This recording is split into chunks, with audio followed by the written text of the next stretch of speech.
Cousins, we're back again with another video. What's up, y'all? If this is your first time tuning in, I'm Andrea and this is Brittany. So today we're going to be talking about things we wish we knew before we got married. That's a lot of things I wish I knew. Tuh. I know that's right.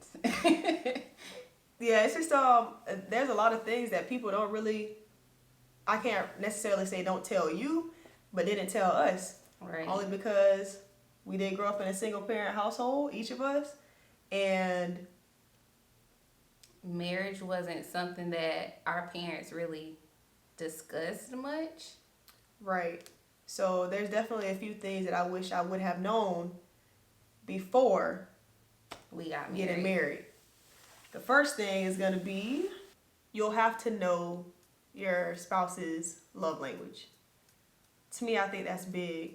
With the 5 love languages being quality time, words of affirmation, physical touch, acts of service, and help me out here. Gifts? Mm-hmm. It's just gifts or like giving, like what is it? I can't think of like the exact words that they use in the book, but it's basically like getting gifts. Receiving gifts. So I think that's big, and to me, it's not something that you just know right off the bat. Of course, that's something that you learn over time, but it's so important and it's so vital, because then you'll know, okay, this is how my spouse receives love, and this is how my spouse gives love. My love language being acts of service. I like to see that, you'll do something on your own. You'll do something for me on your own. Just Andrea always gets in the kitchen and cooks, or will clean up the house randomly, or I may need something and she brings it home without even asking. To me, that's a lot. Those little things go a long way for me. And like Andrea, her love language is, you always say 2, quality time and words of affirmation. But I think that words of affirmation is number 1. It is. And to me, knowing that, if I say the right thing, not necessarily if I say the right things, but to me, buttering her up, more I love yous, being more touchy-feely, those sorts of things, I know I'm going to get exactly what I want. No, but really, I wish somebody would have told me that from the beginning. Hey, you gotta take more effort into knowing how your spouse likes to, receive love. Yeah, receive love, because it plays a huge role. I could be, how can I say it? She could be, if my love language was not acts of service, she's in there doing all of those little things, and really in my mind it's physical touch. It's those little touches here, touch there, sex. Yeah, is how I'm like, dang, that's how she really showing me that she loves me. But those are things that you have to communicate, and you really have to know about your spouse. Right, because if you're not doing those things, then your spouse isn't being loved the way they need to be loved. Exactly. Yeah. So what's something you wish you would have known? Knowing that you can't change someone because you were raised a certain way. And since we were both raised in single parent households, I feel like, both of us are very headstrong. We're very independent. And a lot of the times we want stuff done our way because we feel like our way is the right way. And at first it was like, when we moved in together, it was like, I want you to do things the way that I do things, or the way that I was taught to do them, because that's the right way. But in reality, neither one of the ways are wrong. It's just we have to find a way that's going to work for the both of us. Right. And so initially when we first moved in, it was a lot of this, a lot of that. All the time. When really all it took was us working together of, hey, this is how you were taught, and this is how I was taught. Let's do it the way we want to do it. We want to do it. Right. Not necessarily the way my mama taught me was the way. And she's like, well, the way my mama taught me was the way. Listen, no way was the right, it was wrong. Like you said, it was just, doing things that works for us. Right. And then it all tied back into like communication. Being able to communicate that we're tripping. And we have to compromise and find something that's gonna just be a smooth transition. Yeah. I think realizing that you can't change somebody's goals for a lot of different situations, man. Seriously. Man, my heartburn flaring up. Really? Yeah. Wow. Really? Yeah. Wow. You didn't even have anything to eat. Yo, I had an omelet this morning, but whoa. Sorry. Did I say that? It's been hours though. Man. Time to make me another appointment. Yeah. Whew. Lordy, sorry about that. Oh my gosh. Yeah, but that you can't change a person ties into a lot of things. Like Right. just small things. Like I feel like I don't know, how can I put it? It's not necessarily about wanting the person to change. I just feel like at a certain situation you have to adapt about how Right. each other, operate and how we both do things. I do things a certain way this way. She does things a certain way that way. It's not necessarily that it's just so bad. It may annoy us, but that's how she do things. And hey, if she's still getting things done, I can't even say anything about it. Because I'm not going to change her. Maybe eventually us doing the things that we like to do and realizing that it's efficient and that it's effective will make us adapt to each other and, work together. And, hey, she doesn't like that I do this way. That annoys her. I can do it a different way. Still kind of the same way that I do it, but a different way because this way annoys her. Less stress as possible. Right. Less stress as possible. So the next thing that I wish I would have known or I wish someone would have told me is that you have to make time for yourself. I think that is probably one of my top 3 things that I've learned about being married. 11 months, almost going on a year of marriage is, man, this is my best friend, this is my rider. We do everything together, but I need my own space. Yeah. And that's not even necessarily going out to the club or just whatever. One, because that's just not even me. Like, I don't have to go and do those things. And neither do I. It's me making time, and I love going to the gym. If she's not coming with me, that's just my sacred time to just, get my mental right, get my physical right, and, just be by myself. Or sometimes I'll just go to Starbucks, I'll sit at Starbucks and I'll study. That's just me just decompressing and, cause I ain't gonna lie. Sometimes I don't want to be around her all the time. And that's just real talk. You're around this person 365 days a year. Seriously. You get on my last nerve sometimes. So sometimes you really have to really just find your inner peace and, away from your spouse. That's not necessarily saying like, I don't want to be with you. That's not necessarily saying anything. It's just, man, I need a breath of fresh air. I'm gonna go do me for a day. Sometimes I think they take offense to it sometimes, but it's just like, yo, I just want to vibe by myself today. Sometimes I do, but I do think that it's important to just like have those moments of self-care and just like to relax on your own. Yeah. So like for me, I'll just take a shower or even like a bubble bath, have my wine, have my book, or I'll do a face mask. I'll just lay in the bed and read, like just take those moments away. So it's like I can find some peace. I can just get rejuvenated and be like, woosah. Yeah. And just for days like that she wants to do that, and she's already told me, okay, well, I want to go and get my nails done, my toes done. I just want to make a bubble bath, do my own thing. I'm like, okay, well, I'm actually going to go out. I'm going to go to the gym. I'm going to hit the mall. I'm going to do this. I might stop by and hang with a friend. Because at the end of the day, you have, of course, 24 hours in a day. To me, especially with us, man, space from each other makes us miss each other so much more. Right. And that's when the magic happens. Oh my God. But yeah, space, to me, I feel like space, there's a such thing it's as, a healthy it's space. healthy, exactly. There's a such thing as, listen, I don't want to be around you, so I'm just about to slide and I'm going to do my own thing and her not knowing, or, babe, I just kind of need some me time. I'm going to let you, you have some me time, and once we get back together, we miss each other so much because we so used to being around each other then.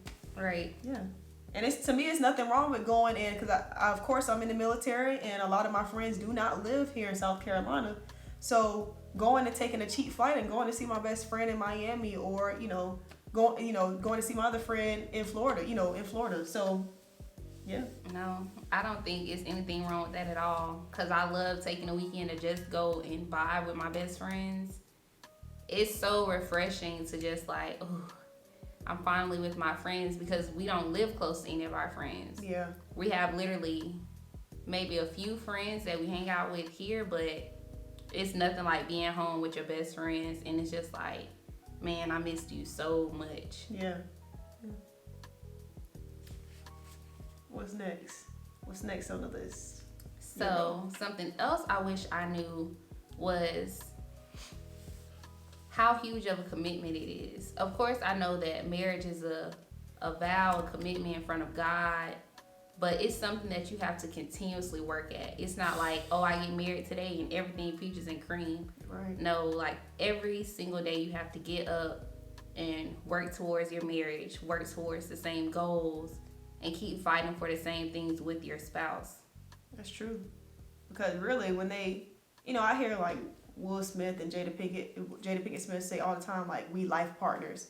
Of course, I don't like that term, but it's true. Yeah. You partners, you business partners, a lot of things factor into it. Like, of course, it's a marriage, and, we built this foundation on love.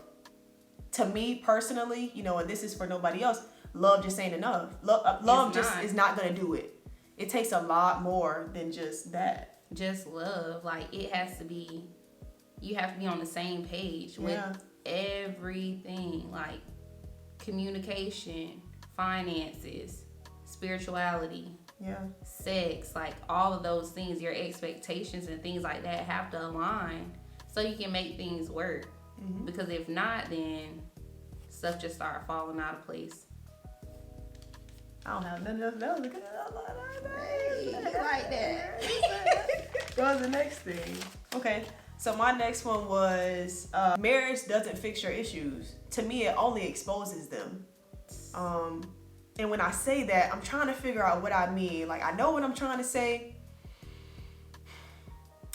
Don't think that, okay, we're in a relationship, we've been together for 3 to 5 years, and, we've had our ups, our downs. This is not us, this is just hypothetical. We've had our ups, we've had our downs, and we kind of tiptoe around the real things that are going on. Right. We may, other things kind of brush those under the rug.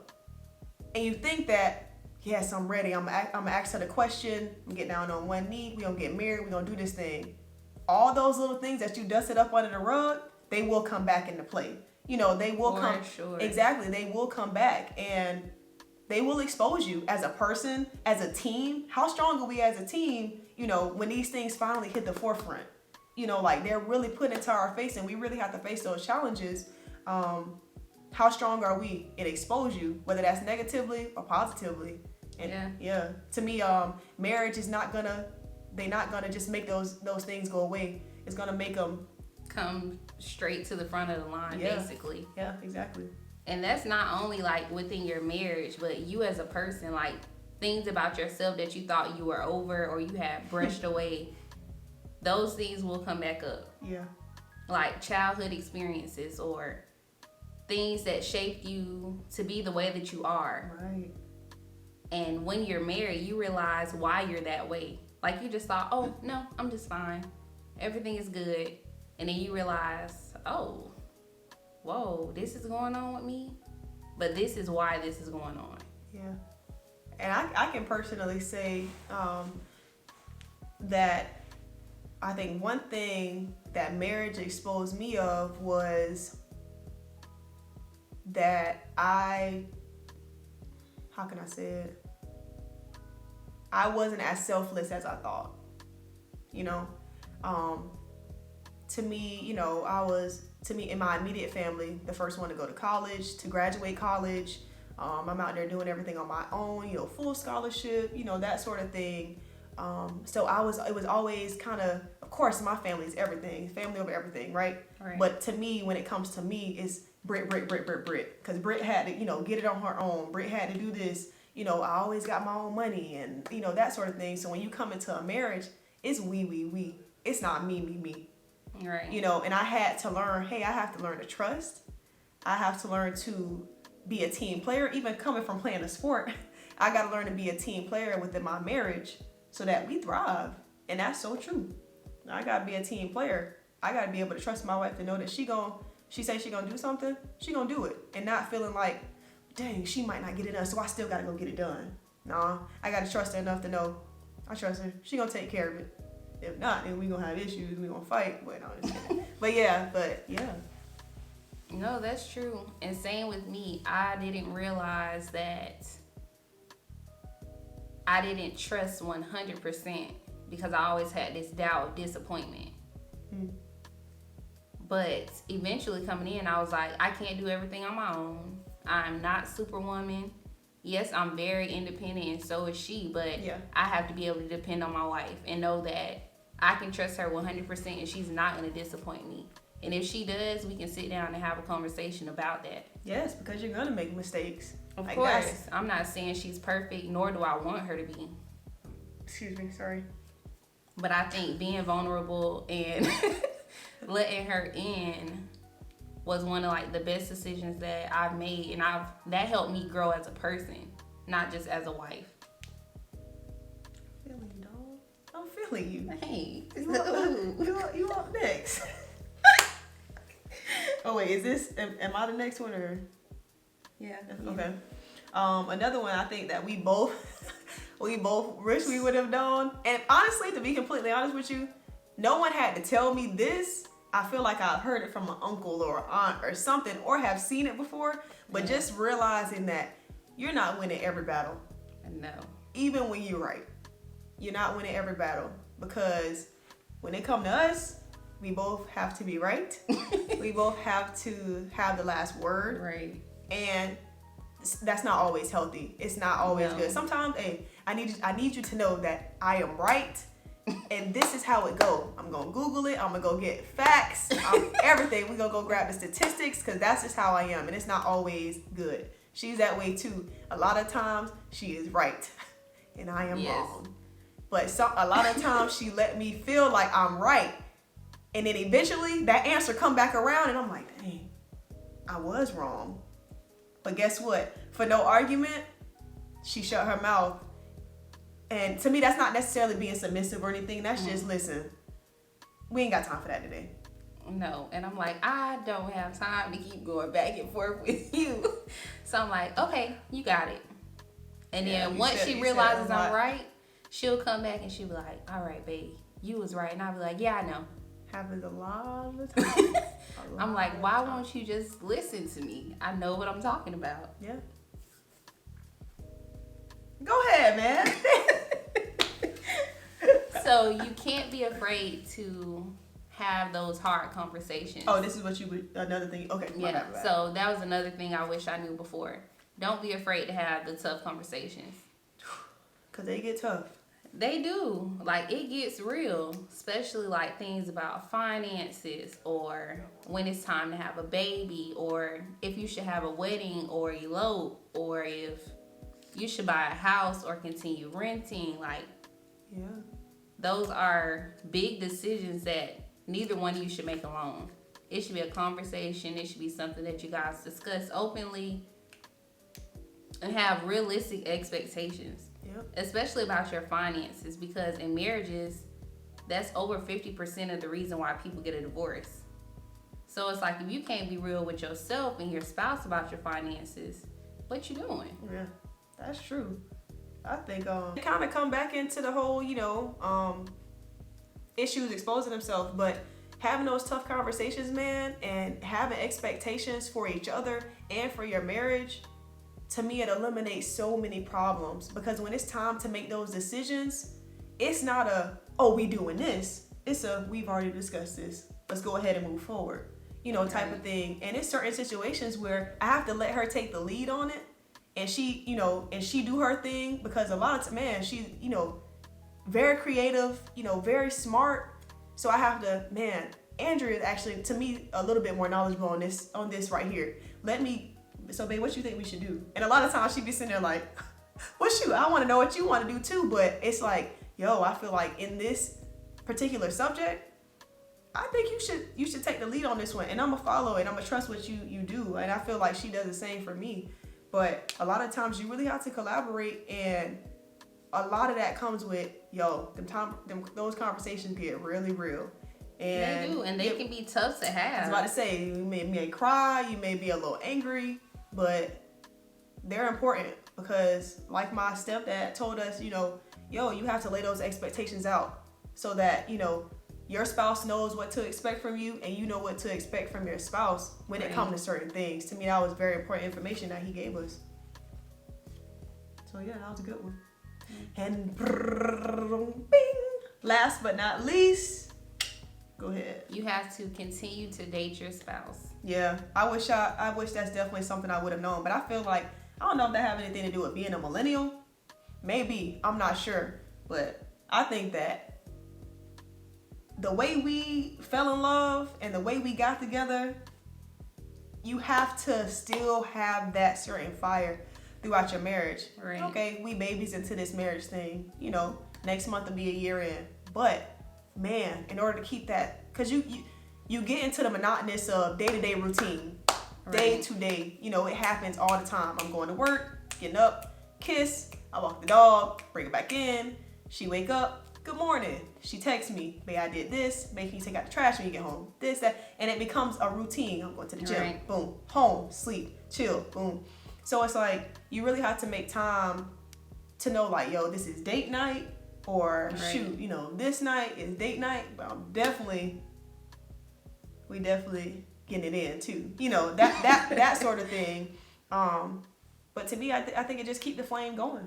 It keep those sparks flying. And it do. And I think it's important because it's like, don't do all this work to get somebody, and then once you get them, you can't keep up with those things. Come on, sis. Right. Yes. Yeah. Because the reality is, like, I need to keep you interested. Like, you're my wife, but I still want you to still feel like you're in love with me like you were the first day that you realized it. Mm-hmm. So it's like writing small letters in your lunchbox, or cooking you dinner, or if you make an accomplishment without you knowing, like, I set up a romantic dinner, I get your favorite wine, just because gifts, like planning out a date, all types of things. All of that stuff is so important. And I think a lot of the times you hungry? Yeah.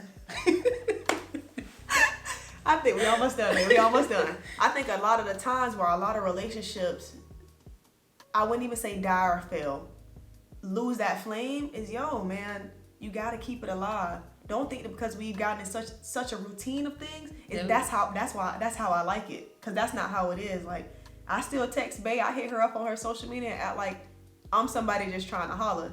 Like, to me, I like that, and she'll come home, or, I left the key under the mat, type stuff, let yourself in, that sort of thing. Trust me, they keep it real spicy. Oh my God.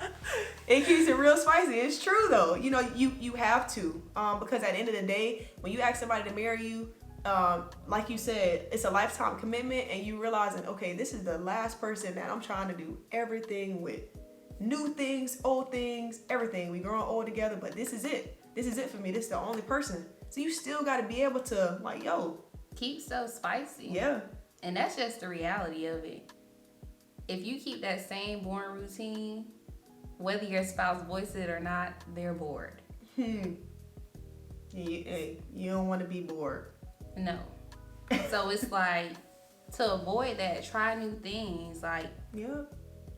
There's so many different things you can choose to do, like different dates, or just the little notes. Like, it's just the little stuff. I think that's probably like one of my top reasons why. Well, of course, like your ambition, your drive, your goals, aspirations. To me, that was turned me on, right?